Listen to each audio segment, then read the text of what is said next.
నిరంతరము నన్ను నడిపించును. మరలా వచ్చి యేసుకొని పోవును. నిరంతరము నన్ను నడిపించును. మరలా వచ్చి యేసుకొని పోవును. యేసు చాలును చాలును, యేసు చాలును చాలును. ఏ సమయమైనా ఏ స్థితికైనా నా జీవితముల యేసు చాలును. తండ్రి యొక్కయు కుమారుని యొక్కయు పరిశుద్ధాత్మ యొక్కయు నామమున ఆమేన్.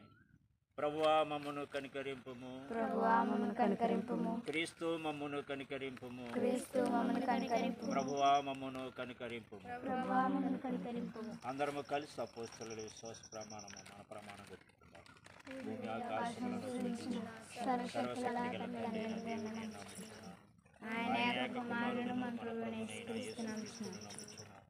ఈయన పరిశుద్ధాత్మల గర్భమున ధరింపబడి కన్యన మరియు పుట్టి వంటి పిలాతు అధికారం కింద శ్రమపడి సిలువవేయబడి చనిపోయి సమాధి చేయబడిన నీవు అదృశ్యలోకములోనికి దిగినని చనిపోయిన వారిలో నుండి మూడో జన్మలు లేచి పరలోకమునికి ఎక్కి సర్వశక్తి గల తండ్రి అయిన దేవుని కుడి చేతి వైపున కూర్చున్నాడని సజీవులకును మృతులకును తీర్పు చేయడం అక్కడి నుండి వచ్చునని నేను నమ్ముచున్నాను.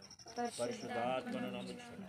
పరిశుద్ధ క్రైస్తవ సంఘం, పరిశుద్ధుల సహవాసమును, పాపక్షమాపణయు, శరీర పునరుత్థానమును, నిత్య జీవమును ఉన్నదని నమ్ముచున్నాను.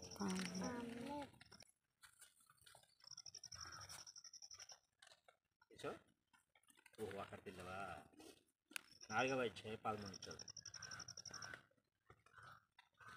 సహోదరులారా, నిరీక్షణ లేని ఇతరుల వలె మీరు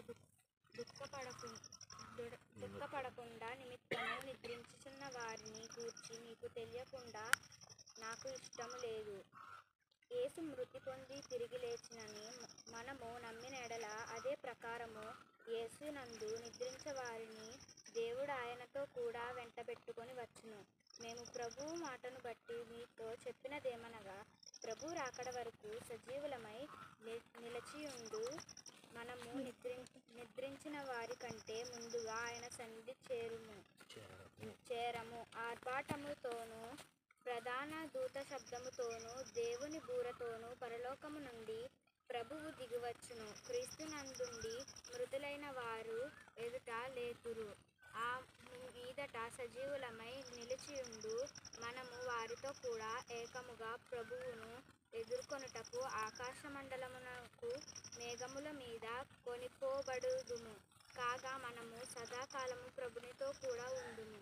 కాబట్టి మీరు ఈ మాటల చేత ఒకరినొకడు ఆదరించుకొనుడి. దేవుడు తన పరిశుద్ధమైన వాక్యాన్ని మన వినికుల్లో దీవించుగాక. ప్రార్థన చేసుకుందాము. తలలోంచి కొండ